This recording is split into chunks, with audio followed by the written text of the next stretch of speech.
la portada de los diarios. Jorge. Ya, Carlos.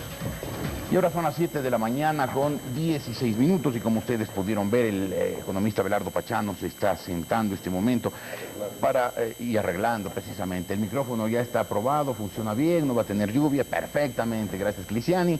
Entonces vamos a hablar del mismo tema que estábamos hablando. Para el Ecuador es bueno o malo, es una decisión política, ya dijo el ingeniero Vallejo, pero acertada o desacertada. Las consecuencias favorables de no pagar serán mayores o menores que las consecuencias negativas de que el Ecuador sea un país internacionalmente moroso.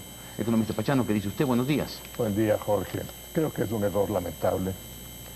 Me parece que el Ecuador, si es que quería entrar en un proceso serio de investigación de deuda y plantear una reclamación formal de la ilegitimidad de la misma, debía utilizar otros mecanismos. ¿Cuáles? Para demostrar realmente la seriedad con la que trata el tema. Podía haber iniciado en cortes internacionales, en las jurisdicciones en las que se firmaron los contratos, los procesos jurídicos que correspondan para poder esclarecer los puntos de vista del Ecuador y de esta manera evidenciar con absoluta claridad el porqué de las calificaciones de ilegítima, de ilegal. ¿Alguna corte internacional hubiera podido declarar ilegítima una deuda que adquirimos firmando todos los papeles y después de todos los estudios? Bueno, eso es precisamente usando los instrumentos jurídicos y bajo el principio del respeto de los contratos, bajo el principio de la buena fe, bajo el principio del deudor que tiene problemas pero que quiere realmente enfrentarlos con altivez, con claridad. El Ecuador tenía y tiene la oportunidad de ir ante un juez internacional, no en cortes especiales. Yo creo que la Corte de la Haya no tiene facultades ni atribuciones para hacerlo, pero en las cortes internacionales iniciar los procesos y hacer sus planteamientos. Porque la verdad es que en el tema del endeudamiento, como en cualquier tipo de contratación, llámele usted contratación por servicios, llámele usted contratación, por ejemplo, petrolera, en nuevos contratos mineros, en cualquier tipo de contratación que ejerza o que tenga participación el Estado, si vamos a ver en el futuro que el Estado de manera unilateral toma una decisión y rompe el contrato, aunque tenga los argumentos y las razones que pueda exponerlas, esa es una forma, yo diría, violenta de ejercer, no un derecho, sino de ejercer la fuerza ante la contraparte sin que ella se encuentre protegida. De tal manera que este es un antecedente jurídico internacional de consecuencias extremadamente delicadas. ¿Qué consecuencias? De toda naturaleza, Jorge. Por ejemplo, las más graves. ¿Qué inversionista internacional va a mirar al Ecuador como un país, como una sociedad en la cual él puede traer sus capitales, ponerlos en riesgo, generar fuentes de trabajo, aprovechar las riquezas y las bondades del Ecuador para desarrollar un negocio? Si es que sabe que el Estado de manera unilateral puede en un momento determinado decirlo, mire, este contrato es un contrato ilegítimo, ilegal, es inconveniente para el Ecuador. ¿Usted ve como una primera consecuencia un frenazo del flujo de inversiones? Que ya de hecho no había o estaba totalmente reducido por la propia actitud. Pero entonces no perdemos nada. Es decir, agravamos la situación de la relación, porque si mañana el Estado quiere desarrollar la minería, que de hecho está proponiendo una reforma a la ley de la minería, yo me imagino que esos inversionistas lo van a mirar con mayor cuidado ante un antecedente. O sea, a lo mejor los mineros no vienen al Ecuador porque dicen este es un país que no cumple sus obligaciones. Por lo menos lo van a pensar dos veces. ¿Y el crédito? El crédito, por ejemplo, las líneas de crédito que utiliza la banca para dar a su vez crédito a los sectores productivos, ¿se afectará? La banca internacional, de hecho, por la propia crisis ya tiene restricciones enormes para prestar a los países en desarrollo. Y en las condiciones en las que nos hemos puesto nosotros, de ser un país que no quiere pagar, no quiere honrar una deuda, indiscutiblemente que esas líneas se van a volver mucho más escasas, más condicionadas, más caras. Y la disponibilidad que tiene el sistema financiero en el exterior hoy día es un bálsamo. para poder precautelar algunas de las transacciones que tenemos nosotros con el exterior. El ingeniero Vallejo acaba de decirle que espera que la banca privada pueda poner el hombro para ayudar a que los efectos negativos derivados... ponga las contragarantías. Y esas contragarantías son las disponibilidades, la liquidez que tiene la banca en el exterior.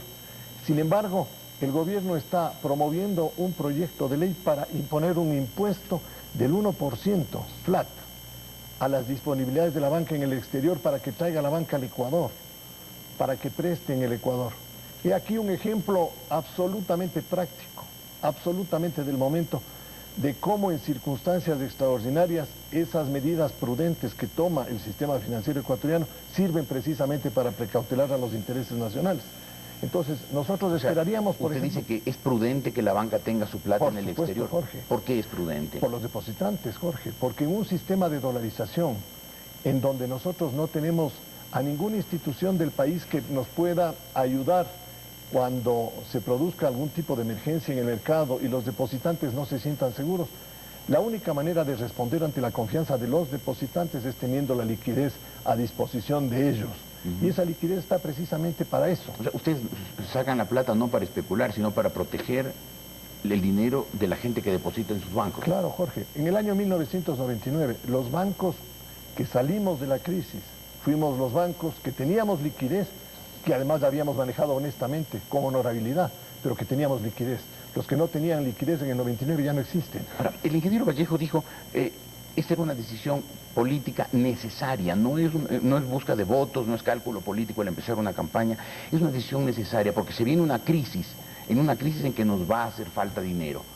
Y al dejar de pagar ciertos tramos de la deuda, por ilegítimos, por ilegales o por lo que fuere, nos queda dinero para protegernos. A mí me parece el argumento del ingeniero Vallejo me parece muy interesante, porque poniéndolo en perspectiva a la decisión que acaba de tomar el gobierno, los efectos que podíamos nosotros tener de carácter negativo en un momento determinado cuando no podíamos pagar la deuda externa hubieran sido totalmente distintos. Es obvio que si el Ecuador hoy día va a recibir 6.000 o 7.000 millones de dólares menos de lo que venía recibiendo cuando las condiciones del mercado internacional eran tan favorables para nosotros, esos 6.000 o 7.000 millones tenemos que conseguirlos y tenemos que sustituirlos con otras fuentes de financiamiento.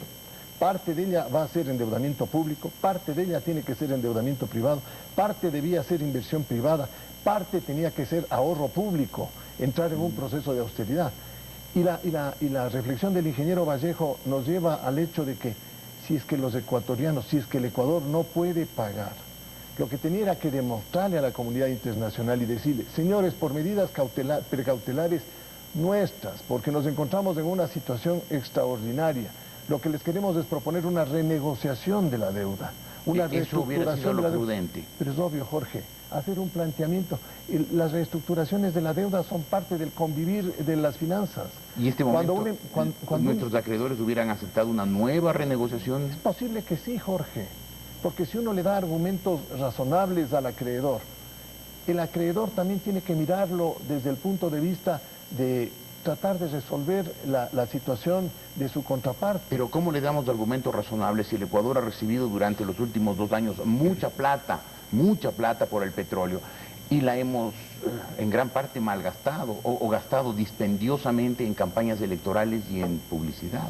Bueno, sí, Jorge, el acreedor va a reclamar ese tipo de conducta que nosotros tenemos que criticarla al interior, que él puede señalarla pero que no puede tampoco calificarla, como nosotros no podemos calificarle la conducta del acreedor. Lo que tenemos es que ser objetivos en este tipo de acuerdos y de negociaciones. Entonces, si el Ecuador tiene un problema real, derivado de que malgastó, de que durante estos años dispendió los recursos, multiplicó los gastos corrientes y todo, sí, esta es una obligación interna nuestra, el pedir cuentas a los gobernantes, pero desde el punto de vista internacional, si ya no tenemos capacidad de pago, ya no tenemos capacidad de pago. Pero lo malo es que el mensaje nuestro no es ese. El mensaje nuestro es, sí tenemos dinero, pero no queremos pagar. Nosotros unilateralmente desconocemos a la deuda, la declaramos ilegítima, la declaramos nosotros ilegal. Una de las partes en un contrato no puede actuar de esa Claro. manera. Cuando uno tiene buena fe, uno tiene que realmente buscar en los mecanismos en los que ha concertado la solución a los O sea, diferentes. usted dice las consecuencias negativas de este no pago van a ser mayores que las consecuencias Por positivas. supuesto, Jorge, tremendamente negativas. ¿Negativas para el Estado? Negativas ¿O para- negativas también para el sector privado, para los empresarios, para los todos. pequeños productores? Para todos, Jorge, porque ¿quién le va a prestar al Ecuador? ¿Al sector público o al sector privado si sabe que tiene una conducta de esta naturaleza? Si no sabe en el futuro cómo se va a conducir la política económica y la política internacional. Ahora, el gobierno ya anunció que el dinero básicamente de la Reserva Monetaria ha sido movida a bancos seguros, donde no hay el peligro de confiscación o de retiros como ocurrió con la Texaco hace varios años con esos 80 millones que se debitó. Citibank. Perdón, con el Citibank, con el que se debitó una plata. Nos pueden caer en exportaciones ecuatorianas, por ejemplo, a un embarque de flores del sector privado o a un embarque de petróleo del sector público. Yo creo que a transacciones privadas es muy difícil que puedan acceder los acreedores, porque precisamente el derecho internacional le protege al sector privado, a los empresarios, a las transacciones que se hacen de manera internacional. Pero indiscutiblemente a transacciones públicas, la posibilidad de que se realicen embargos, se tomen medidas cautelares, ahí está ahí. Y eso va a depender de la decisión que tome un juez. Aquí, precisamente por esto, Jorge, la forma como uno conduce una negociación es bien importante.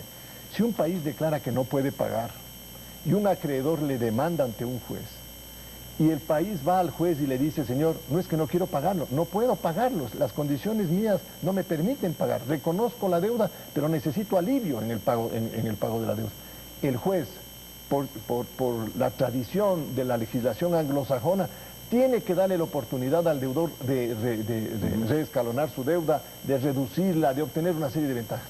Pero en cambio, si es que el deudor va y dice, no quiero pagar, el juez también tiene la tradición, y hay jurisprudencia internacional, en donde accede a la petición del acreedor y puede tomar medidas cautelares. Es decir, nos pueden empezar pronto los embargos. No pronto, porque hay que cumplir ciertas condiciones establecidas en los contratos de endeudamiento. Por ejemplo, en los contratos de emisión de bonos se tiene que reunir un porcentaje mínimo de tenedores de esos papeles para que pueda el banco agente, en este caso el propio Citibank, tomar la obligación de representar a todos los tenedores de los bonos y actuar ante un juez y pedir que se les devuelvan los fondos que fueron prestados a la República con los recargos que establecen los propios contratos. Entonces, no será pronto, pero vendrán las consecuencias negativas pronto. Son procesos, Jorge. Lo que sí, desde el punto de vista financiero, es indiscutible que las disponibilidades crediticias internacionales, esas sí actúan con mucha velocidad. Economista Pachano, gracias por haber estado aquí, por sus Encantado, Jorge. explicaciones. Gracias. 7 de la mañana con 29 minutos.